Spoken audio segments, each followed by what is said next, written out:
السلام علیکم. Muhammad Asif Qadri, Urdu Punjabi poet, CSS mentor and academic counsellor at cup CSS network. تو آج جو ہم بات کرنے کے لیے جا رہے ہیں وہ PMS کا جو ایک امپورٹنٹ کمپلسری سبجیکٹ ہے اردو, اس کے حوالے سے ہم بات کریں گے. تو اردو کے حوالے سے کافی زیادہ جو اسٹوڈنٹس ہیں ان کو مسائل درپیش ہیں کہ اردو کے اندر ان کو آئیڈیا نہیں ہوتا کہ اس سیکوینس کو کس طرح سے لے کے چلنا ہے. حالانکہ اردو ہماری قومی زبان ہے, لیکن اس کا ادراک نہ ہوتے ہوئے ہمارے اندر کافی زیادہ ایسی پیچیدگیاں موجود ہیں اسٹوڈنٹ کے اندر, PMS کے اسٹوڈنٹ کے اندر, کہ ان کو اس چیز کا ادراک ہی نہیں ہو پاتا, آئیڈیا ہی نہیں ہو پاتا کہ انہوں نے کون سی چیز کس طرح سے لے کے چلنی ہے. تو آج جو میں ڈسکس کرنے جا رہا ہوں, اس کے 3 سے 4 جو پورشن, اس کے حصے جو پارٹس ہیں وہ ڈسکس کرنے, امپورٹنٹ جو اس کے پارٹس ہیں وہ ڈسکس کرنے کے لیے جا رہا ہوں. تو اس میں میں آپ کو بتاؤں گا کہ کون سی چیز کو آپ نے کس طرح سے کیری کرنا ہے, جو کہ انتہائی آسان ہے. تو first of all we'll talk about ایسے رائٹنگ. تو ایسے رائٹنگ میں نے جو لفظ استعمال کیا ہے وہ اس لیے استعمال کیا ہے کہ اردو کے اندر آپ لوگ اس چیز کا خیال رکھیے گا کہ آپ نے مضمون نگاری کا لفظ استعمال کرنا ہے, ایسے رائٹنگ کا لفظ آپ نے اس میں استعمال نہیں کرنا. زبان کا ادراک نہ ہوتے ہوئے, چونکہ ہم لوگ CSS کے اور PMS کے اسٹوڈنٹس ہیں, تو اس لیے ہم مضمون نگاری کی جگہ پہ بھی جو لفظ استعمال کرتے ہیں وہ ایسے کا لفظ استعمال کرتے ہیں جو کہ زبان کی روح سے غلط ہے اردو کے اندر. سو آپ جو لفظ استعمال کریں گے وہ مضمون کا لفظ استعمال کریں گے. تو مضمون میں آپ کو بتاتا چلوں کہ مضمون جو آپ کریں گے وہ 2 طرح سے کیا جا سکتا ہے. ایک یہ کہ آپ سب سے پہلے اس کی آؤٹ لائن ڈیزائن کر سکتے ہیں, جس طرح سے آپ انگلش ایسے رائٹنگ کے اندر آؤٹ لائن بناتے ہیں, اور اس کے بعد جو ہے وہ ایسے کی پیراگراف جو ہے بناتے ہیں, پیراگراف میکنگ کرتے ہیں. تو پیراگراف میکنگ آپ اس کے اندر بھی کر سکتے ہیں. تو آپ سب سے پہلے یہ کہ آؤٹ لائن بنا سکتے ہیں مضمون کے اندر. اس آؤٹ لائن کو اگر آپ نہ بھی ترتیب دیں تو آپ ڈائریکٹ پیراگراف سے مضمون لکھنا شروع کر سکتے ہیں. اردو کے مضمون کی بات ہو رہی ہے. تو سب سے پہلے آپ اس کے, جس طرح سے آپ انگلش ایسے رائٹنگ کے اندر انٹروڈکشن لکھتے ہیں, اس طرح سے آپ کے جو تعارف کا جو ایک پیراگراف ہے وہ بھی آپ اردو کے اندر لکھیں گے, اور جو آپ تعارف میں بتائیں گے اس چیز کو آپ پیراگراف وائز اس کے ساتھ ڈسکس کرتے جائیں گے, اور اینڈ پہ آپ کنکلوڈنگ لائنز جو اس کی ہیں اس کا جو کنکلوژن, جس طرح سے آپ انگلش ایسے رائٹنگ کے اندر لکھتے ہیں اسی طرح سے مضمون کے اندر بھی اس کا جو محاصل ہے, حاصل بحث ہے, اس کی جو کنکلوڈنگ لائنز ہیں اس کو آپ لکھیں گے. تو یہ ترتیب تھی مضمون کے بارے میں کہ آپ آؤٹ لائن بنا بھی سکتے ہیں, آؤٹ لائن کے بغیر ڈائریکٹ بھی جو ہے وہ مضمون شروع کر سکتے ہیں. تو یہ آپ لوگوں تک میرے خیال میں مضمون کے حوالے سے یہ بات کلیئر ہو گئی. جو دوسرا اس کا پارٹ ہے اس کا نام ہے تلخیص. تو تلخیص کو انگلش میں پریسی رائٹنگ کہا جاتا ہے. تو زیادہ اسٹوڈنٹس یہ کرتے ہیں کہ وہ لفظ تلخیص لکھنے کی بجائے, اس کی ہیڈنگ تلخیص دینے کی بجائے اوپر پریسی رائٹنگ انگلش میں لکھ دیتے ہیں, جو کہ اردو کی زبان کی روح سے ہم دیکھیں تو وہ غلط ہے. تو اس سے وہ جو ایگزامنر ہے, جو ایویلویٹر ہے, جو پیپر چیک کر رہا ہوتا ہے, وہ اریٹیٹ ہوتا ہے کہ یہ چونکہ زبان کی, اردو زبان کی بات کر رہے ہیں, but he is writing here precis writing.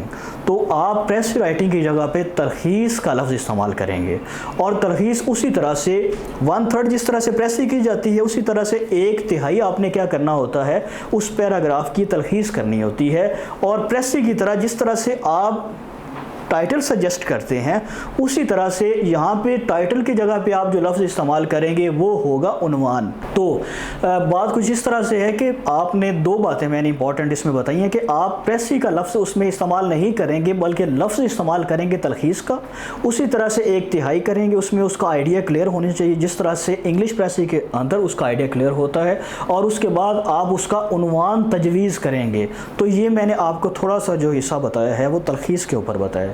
After that, most important part of the paper, the poetry, شاعری کے اوپر ہم بات کرتے ہیں, جو کہ بہت انٹرسٹنگ چیز ہے. تو شاعری میں زیادہ تر لوگوں کا یہ کہ اس میں ابہام صحیح رہتا ہے کہ پوئٹری کے اندر, شاعری, اردو شاعری کے اندر, کہ اس میں 5 شعر دیے گئے ہوتے ہیں, 5 جو شعر ہوتے ہیں ان کے شعراء کا نام بھی لکھنا ہوتا ہے, لیکن ان 5 جو اشعار ہوتے ہیں ان میں سے آپ نے 3 اشعار کرنے ہوتے ہیں اور ان کے شعراء کا نام بھی آپ کے ذہن میں ہونا چاہیے۔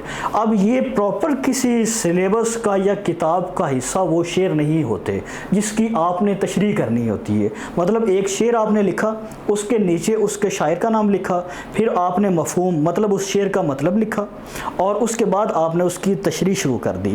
اور جب آپ تشریح کر رہے ہوتے ہیں تو اس تشریح کے اندر بھی آپ اشعار کا استعمال کر سکتے ہیں تاکہ آپ کے مارکس میں آپ کے نمبروں میں زیادہ سے زیادہ اضافہ ہو سکے۔ تو اس شعر کے شاعر کے نام کو ذہن میں رکھنے کے لیے میکسیمم اشعار پڑھیں، اور اس شاعر کے جو ٹیسٹ کا وہ آپ کو پتہ ہونا چاہیے۔ مطلب جس طرح سے ناصر کاظمی ہے، اس کا ٹیسٹ تھوڑا سا ڈیفرنٹ ہے کہ، اور اس کے بعد جو پروین شاکر ہے اس کا ٹیسٹ تھوڑا سا ڈیفرنٹ ہے۔ پابا، جس طرح سے ان کا ایک مشہور شعر ہے کہ پابا گل سب ہیں رہائی کی کرے تدبیر کون، دست بستہ شہر میں کھولے میری زنجیر کون۔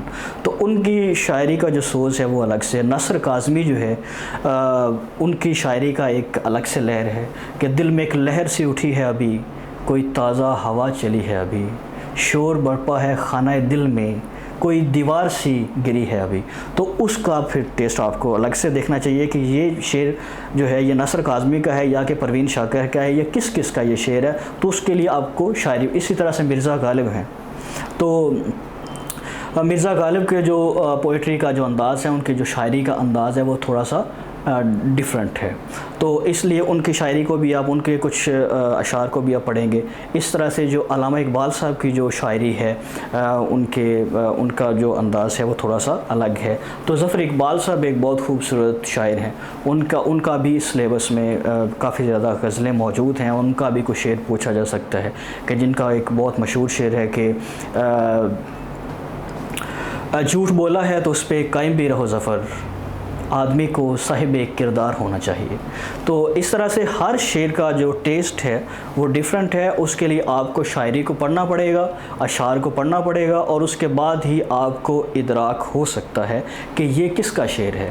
اس طرح سے آگے ہم چلتے جائیں تو محسن نقوی کا، ان کی شاعری کو بھی آپ تھوڑا سا دیکھ لیں تو جو ان کے مشہور جو ہے وہ بند میرے ذہن میں آ رہا ہے کہ اسے گنوا کے میں زندہ ہوں اس طرح محسن، جیسے تیز ہوا میں چراغ جلتا ہے، یہ رکھ رکھاؤ محبت ہی سکھا گئی اس کو، وہ روٹ کے بھی مجھے مسکرا کے ملتا ہے۔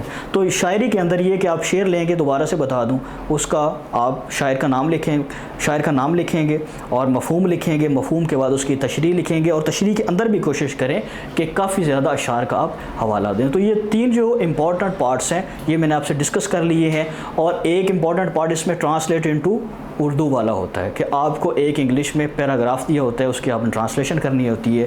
جس طرح سے آپ ٹرانسلیٹ انٹو انگلش کرتے ہیں پریسی کے پیپر میں، اسی طرح سے آپ نے اس کو تھوڑا سا الٹ کر کے اس کو تھوڑا سا ٹرانسلیشن کو تھوڑا سا دیکھ لینا ہے۔ اس کے بعد غلط درست، جس طرح سے کریکٹ ان کریکٹ پریسی کے پیپر میں آپ کریکشن کو دیکھتے ہیں، تو اس طرح سے ادھر غلط درست، اس کو روزمرہ بھی کہا جاتا ہے کہ روزمرہ میں جو ہم چیزیں غلط بول رہے ہوتے ہیں تو اس کو صحیح کر کے آپ نے لکھنا ہوتا ہے۔ جس طرح سے ہم کہتے ہیں کہ دہی کھٹی ہے، ہم روزمرہ میں یہ کہہ رہے ہوتے ہیں نا، دہی کو ہم کھٹی کہہ رہے ہوتے ہیں، تو اصل میں جو اس کا صحیح جملہ ہے، درست جملہ ہے، وہ یہ ہے کہ دہی کھٹا ہے۔